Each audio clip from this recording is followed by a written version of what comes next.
Hello everyone, welcome to my channel study with Nikki. आज हम आप लोग के सामने एक नया प्रैक्टिस सेट लेकर के आए हैं जिसका नाम है प्लेटफॉर्म। ये नवीन सर के द्वारा लिखा हुआ है, रुक्मणी पब्लिकेशन के द्वारा प्रकाशित हुआ है। तो इस प्लेटफॉर्म सेट को हम लोग लाइब्रेरी वैकेंसी का जो एग्ज़ाम होने वाला है उसके लिए प्रिपेयर कर रहे हैं। स्टेट लाइब्रेरी जो कि LET होने वाला है उसके लिए भी ये बहुत ही इम्पॉर्टेंट होने वाला है। तो चलिए देखते हैं कि हम लोग कितना क्वेश्चन कर पाते हैं और शुरू करते हैं आज के पहले क्वेश्चन से, जो कि बहुत ही इजी है कि पुस्तकालय विज्ञान के 5 सूत्र किसने प्रतिपादित किया था। तो आप लोग सभी जानते होंगे कि ये रंगनाथन द्वारा प्रतिपादित किया गया था, क्योंकि ये क्वेश्चन तो बहुत बार रिपीट हो चुके हैं और सभी लोग जब भी शुरू करते हैं लाइब्रेरी साइंस को पढ़ना तो सबसे पहले इसी क्वेश्चन से शुरुआत होती है। तो सभी को पता है कि ये डॉक्टर एस.आर. रंगनाथन द्वारा प्रतिपादित किया गया है। तो फ्रेंड्स, कहने का मतलब ये है कि एस.आर. रंगनाथन द्वारा तो प्रतिपादित हुआ था, लेकिन ये कब हुआ था? तो ये पुस्तक के रूप में 1931 में प्रतिपादित हुआ था। 1931 में प्रतिपादित हुआ था। अब इसके जो सूत्रों का मूल विचार प्रस्तुत करना था कि मतलब इसको हम लोग एक बुक के रूप में करेंगे, वो 1928 में ही हो गया था। तो इसका बुक के रूप में प्रकाशन हुआ था 1931 में, जिसमें 5 लॉ थे। फर्स्ट लॉ क्या है कि books are for use. Second law जो है every reader his her books. और थर्ड लॉ जो है एवरी बुक्स इट्स रीडर्स।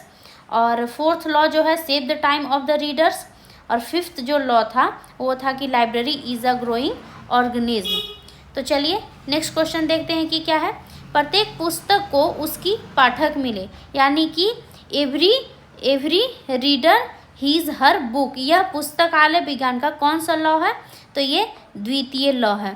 और द्वितीय लॉ को और किस नाम से जानते हैं? तो books are for all, books for all भी उसको बोलते हैं। क्या बोलते हैं? Books for all. इस नाम से भी अभी बहुत सा प्रचलन में है। अभी द्वितीय सूत्र को इसी नाम से ज़्यादा पुकारा जाने लगा है। तो चलिए नेक्स्ट क्वेश्चन देखते हैं कि भारत में राष्ट्रीय पुस्तकालय कहाँ स्थित है? तो भारत का जो राष्ट्रीय पुस्तकालय है वो कोलकाता में स्थित है। इसकी स्थापना कब हुई थी फ्रेंड्स? तो 1948 में इसकी स्थापना हुई थी। पहले ये कोलकाता लाइब्रेरी के नाम से जाना जाता था। उस समय इसकी स्थापना जो थी 1836 में हुई थी। उसके बाद इम्पीरियल लाइब्रेरी में 1903 में इसको इम्पीरियल लाइब्रेरी में मर्ज कर दिया गया था और 1948 में इसको राष्ट्रीय पुस्तकालय का नाम दिया गया। नेक्स्ट क्वेश्चन है कि डीवे डेसिमल क्लासिफिकेशन का प्रथम संस्करण कब प्रकाशित हुआ था? तो फ्रेंड्स, ये 1876 में प्रकाशित हुआ था। किसके द्वारा?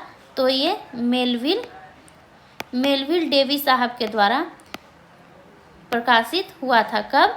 1876 में। नेक्स्ट क्वेश्चन है कि कोलोन क्लासिफिकेशन, जिसको हम लोग CC बोलते हैं, पद्धति का विकास किसने किया था? तो फ्रेंड्स, कोलोन क्लासिफिकेशन का विकास जो किए थे वो थे डॉक्टर एस.आर.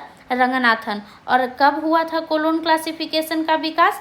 तो ये 1933 में इसका प्रथम संस्करण आया था और 1987 में इसका 7th एडिशन आया था। अब तक वो 7th एडिशन में प्रकाशित हुआ है, तो इसको भी आप लोग ध्यान में रखिएगा। नेक्स्ट क्वेश्चन है 6 नंबर कि ग्रंथालय शब्द का प्रयोग सर्वप्रथम किसने किया था? यानी कि लाइब्रेरी शब्द का प्रयोग सर्वप्रथम किसने किया था, ये क्वेश्चन है। तो फ्रेंड्स, ग्रंथालय शब्द का जो सर्वप्रथम प्रयोग था, ग्रंथालय का सबसे पहले हम लोग मतलब समझते हैं कि ग्रंथालय होता क्या है। तो ग्रंथालय फ्रेंड्स ग्रंथ प्लस आलय से मिलकर के बना होता है, जिसका मतलब होता है पुस्तकों का घर। उसका मतलब क्या होता है फ्रेंड्स? पुस्तकों का घर होता है। तो ग्रंथालय शब्द का जो सर्वप्रथम प्रयोग है वो ऐसे तो हम लोग बोलते हैं कि लाइब्रेरी शब्द का प्रयोग मार्टिन श्रेटिंगर द्वारा किया गया था, लेकिन अभी हम लोग लाइब्रेरी साइंस के बारे में पढ़ रहे हैं तो उसमें है कि ग्रंथालय शब्द का जो सर्वप्रथम प्रयोग है वो डॉक्टर एस.आर. रंगनाथन द्वारा किया गया था। इन्हीं के द्वारा लाइब्रेरी का विकास भी हुआ था और इन्हीं के द्वारा लाइब्रेरी साइंस का पहला बुक जो 5 लॉ ऑफ लाइब्रेरी साइंस है उसका प्रकाशन भी हुआ था। तो इस तरह से इसका आंसर हो जाएगा ऑप्शन नंबर ए। नेक्स्ट जो क्वेश्चन है कि ईफला का पूर्ण रूप क्या है? तो फ्रेंड्स इफ्ला का जो पूर्ण रूप है वो होता है International Federation of Library Association. IFLA का फुल फॉर्म क्या होता है? International Federation of Library Association. तो यहाँ पे इसका बी राइट आंसर हो जाएगा, लेकिन यहाँ पे ये इंडिया ना होकर के यहाँ पे थोड़ा मिस्टेक है, यहाँ पे हो जाएगा इंटरनेशनल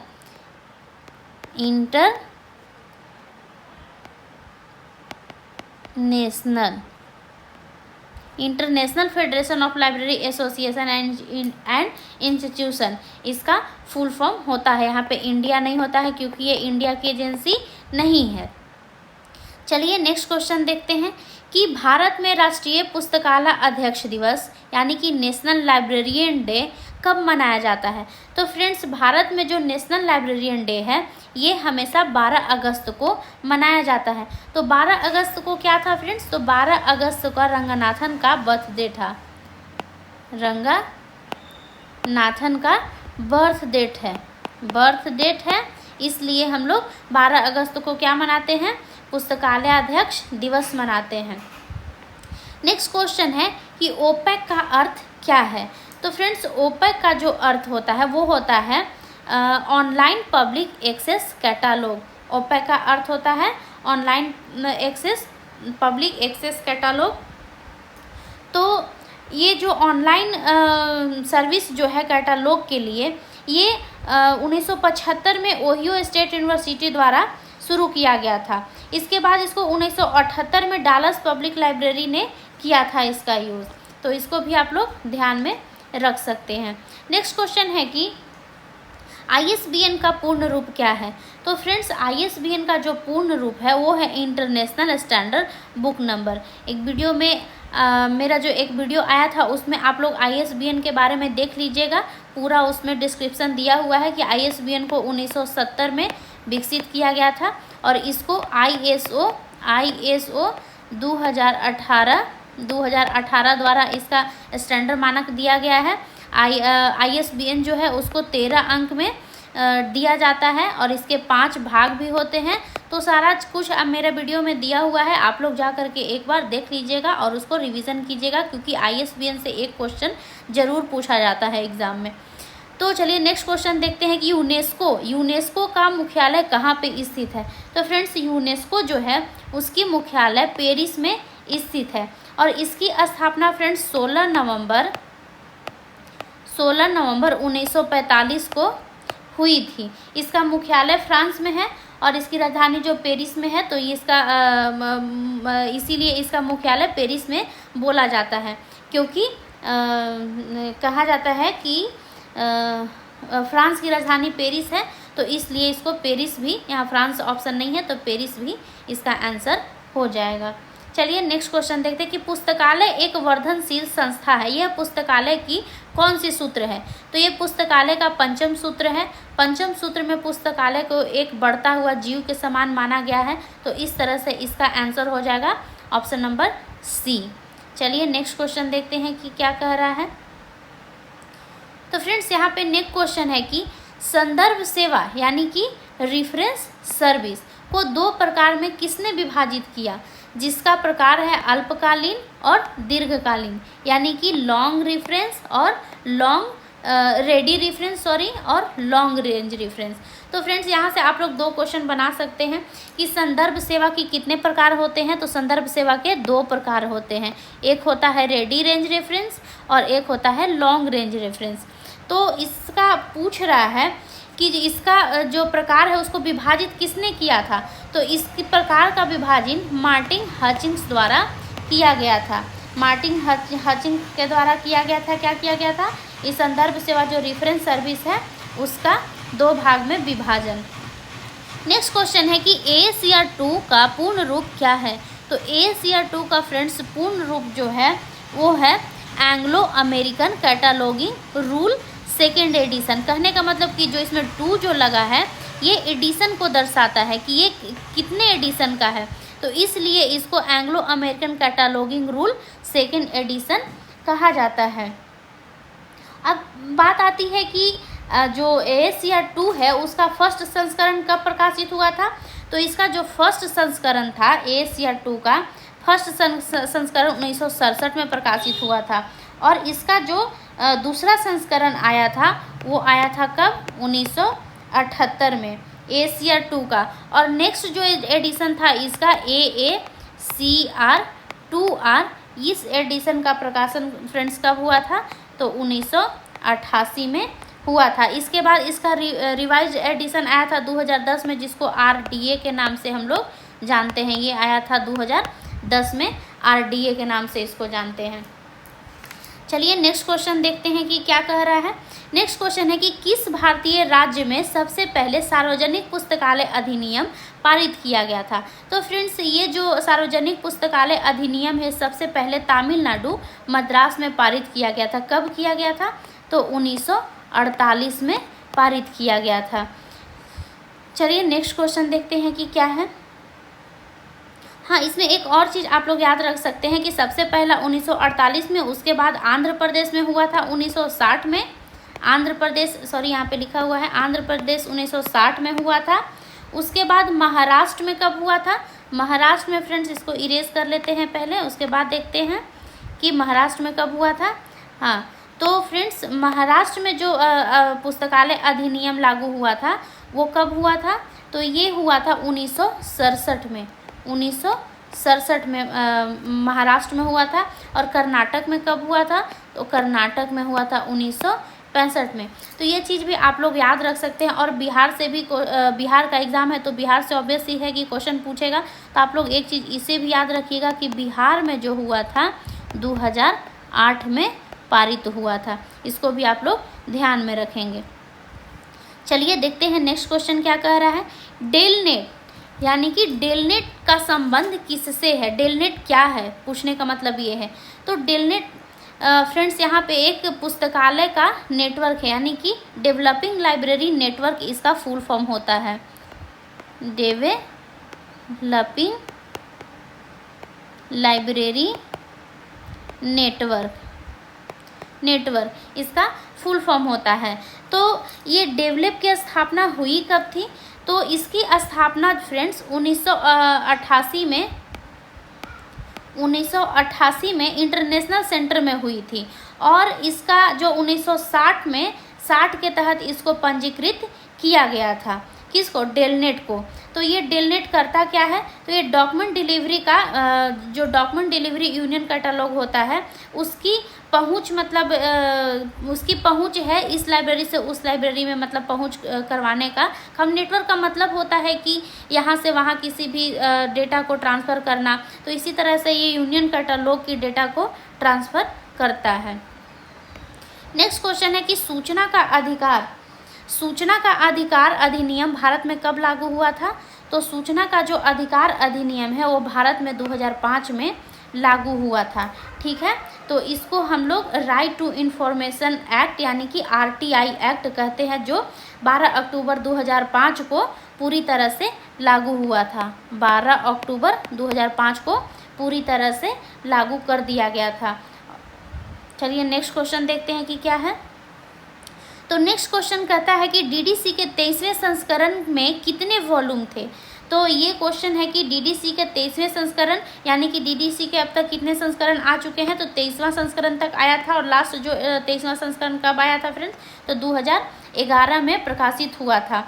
तो उस समय जब प्रकाशित हुआ तो उसको 4 वॉल्यूम में प्रकाशित किया गया था, जिसमें वॉल्यूम 1 को टेबल्स बोलते हैं, 1 से 6 तक टेबल आता है। वॉल्यूम 2 में शेड्यूल आता है। वॉल्यूम 3 में भी शेड्यूल आता है 6 to 999 तक। और वॉल्यूम 4 जो होता है वो रिलेटिव इंडेक्स होता है। लास्ट जो वॉल्यूम है वो रिलेटिव इंडेक्स के नाम से जाना जाता है। चलिए नेक्स्ट क्वेश्चन देखते हैं कि क्या कह रहा है। नेक्स्ट क्वेश्चन जो है फ्रेंड्स कि CC यानी कि क्लोन क्लासिफिकेशन में पमेस्ट क्या दर्शाता है? यानी कि कोलोन क्लासिफिकेशन में जो पमेस्ट है वो क्या दर्शाता है? तो पमेस्ट जो है मुख्य वर्ग को दर्शाता है। पमेस्ट डॉक्टर SR रंगनाथन द्वारा विकसित किया गया फंडामेंटल कैटेगरीज है, जो मतलब मुख्य वर्ग को प्रतिनिधित्व करता है। P का मतलब पर्सनालिटी होता है, M का मतलब मैटर होता है, E का मतलब एनर्जी होता है, और एस का मतलब स्पेस होता है और टी का मतलब टाइम होता है। तो ये पमेस्ट जो है फंडामेंटल कैटेगरीज का प्रतिनिधित्व करता है। ये किसके द्वारा दिया गया था? सीसी में रंगनाथन के द्वारा दिया गया था। तो इसको भी आप लोग ध्यान में रखिएगा। और ये रंगनाथन कोलोन क्लासिफिकेशन का अब तक 7th एडिशन तक आ चुका है, 7th एडिशन तक आ चुका है। तो ये किस समय से दिया जा रहा है? तो फ्रेंड्स इसको आप लोग याद रखिएगा कि पमेस्ट को 4th वॉल्यूम में ऐड किया गया था, 4th वॉल्यूम में इसको ऐड किया गया था। चलिए नेक्स्ट क्वेश्चन देखते हैं कि क्या है। लाइब्रेरी हेराल्ड पत्रिका किसके द्वारा प्रकाशित की जाती है? यानी कि लाइब्रेरी हेराल्ड एक पत्रिका का नाम है, वो किसके द्वारा प्रकाशित किया जाता है? तो फ्रेंड्स वो DLA, दिल्ली लाइब्रेरी एसोसिएशन के द्वारा प्रकाशित किया जाता है। तो ये DLA की स्थापना कब हुई थी? तो DLA की जो स्थापना है 1939 में हुई थी। ये चीज़ भी आप लोग ध्यान रखिएगा कि DLA की स्थापना कब हुई थी? तो 1939 में हुई थी। और इसके द्वारा कौन सी पत्रिका प्रकाशित की जाती है? तो लाइब्रेरी हेराल्ड। चलिए नेक्स्ट क्वेश्चन देखते हैं कि क्या है कि क्वेश्चन कह रहा है कि शेड्यूल ऑफ क्लासिफिकेशन किस वर्गीकरण पद्धति का भाग है? तो फ्रेंड्स ये जो है B और C इसका आंसर हो जाएगा, यानी कि DDC का भी भाग है और UDC का भी भाग है। ये क्यों है? तो आप लोग को पता होगा कि UDC जो है DDC पे आधारित है। और DDC का प्रकाशन कब हुआ था? तो 1876 में हुआ था मेलविल डेवी के द्वारा। और UDC का प्रकाशन कब हुआ था फ्रेंड्स? तो ये 1905 में हुआ था पाउल ऑटलेट और हेनरी ला फाउंटेन के द्वारा। तो इसको भी आप लोग ध्यान में रखेंगे। चलिए नेक्स्ट क्वेश्चन देखते हैं क्या कह रहा है। नेक्स्ट क्वेश्चन है कि पुस्तकालय में पुस्तकों का आदान प्रदान यानी कि सर्कुलेशन, आदान प्रदान मीन्स सर्कुलेशन किस विभाग के द्वारा किया जाता है? तो आदान प्रदान करने के लिए एक अलग विभाग ही है जिसको आदान प्रदान विभाग कहते हैं, उसको सर्कुलेशन डिपार्टमेंट कहते हैं। तो इसका काम क्या होता है आदान प्रदान विभाग का? तो जब भी लाइब्रेरी में कोई रीडर्स आता है पुस्तक इशू कराने के लिए, क्योंकि वो घर में बैठ के पढ़ना चाहता है, उसको टाइम लगेगा पढ़ने में। अब लाइब्रेरी में तो 2 दिन 3 दिन रुक नहीं सकता है, तो वो बुक को इशू करवा करके घर ले करके जाता है। और घर ले जाने के क्रिया में वो क्या करता है कि 2-4 दिन का लाइब्रेरी स्टाफ के द्वारा उसको टाइम दिया जाता है कि इतना टाइम में आपको बुक को फिर से लौटा देना है। तो इस प्रक्रिया को मतलब ले जाने के लिए, फिर ला करके बुक को वापस रखने के लिए, इस प्रक्रिया को आदान प्रदान यानी कि सर्कुलेशन सिस्टम बोलते हैं। तो उसके लिए आदान प्रदान का एक विभाग बनाया गया है। चलिए नेक्स्ट क्वेश्चन देखते हैं कि क्या कह रहा है। राजा राम मोहन रॉय लाइब्रेरी फाउंडेशन यानी कि RRLF की स्थापना किस वर्ष में हुई थी? तो फ्रेंड्स इसकी स्थापना जो हुई थी 1972 में हुई थी। अब राजा राम मोहन रॉय जो है भारत के संस्कृति मंत्रालय के तहत एक स्वायत्त संगठन है, जिसकी स्थापना 1972 में किसने की थी? तो राजा राम मोहन रॉय द्वारा उनके 200वें जयंती पर माने जन्मदिन पर इसकी स्थापना की गई थी। राजा राम मोहन रॉय के बारे में एक अलग से वीडियो ही लेकर के आऊँगी। ये बहुत ही इम्पॉर्टेंट टॉपिक है, इससे 2-3 क्वेश्चन बन जाते हैं। तो इसके लिए मैं एक अलग से क्लास लेकर के आऊँगी, आप लोग चिंता मत कीजिएगा। और क्वेश्चन कैसा लगा ज़रूर बताइएगा। आशा करूँगी कि आप लोग के लिए बहुत ही हेल्पफुल होगा। और फ्रेंड्स आप लोग देख सकते हैं कि आज 25 अगस्त है, आज सुबह से ही लाइब्रेरी की सुगबुगाहट होने लगी है। आज महा आंदोलन भी है पटना में, और आंदोलन से पहले ही हम लोग के लिए एक गुड न्यूज़ पेपर में आ चुकी है, लेकिन हम लोग उस न्यूज़ को अभी मतलब गुड न्यूज़ नहीं बोल सकते हैं, क्योंकि ऐसे न्यूज़ तो हमेशा पेपर में छप रहे हैं। तो देखिए कहा जा रहा है कि इलेक्शन से पहले LET का एग्ज़ाम करा दिया जाएगा। तो बहुत अच्छी खबर शाम तक आने की संभावना है। आप लोग को अपडेट दूंगी लाइव के माध्यम से। और ये क्वेश्चन कैसा लगा ज़रूर बताइएगा। अगर अच्छा लगा तो वीडियो को लाइक ज़रूर कीजिएगा और चैनल को सब्सक्राइब कीजिएगा और बेल आइकन ज़रूर दबा लीजिएगा, ताकि आपको मेरे चैनल का नोटिफिकेशन मिलती रहे। तो चलिए मिलते हैं नेक्स्ट क्लास में, तब तक के लिए नमस्कार।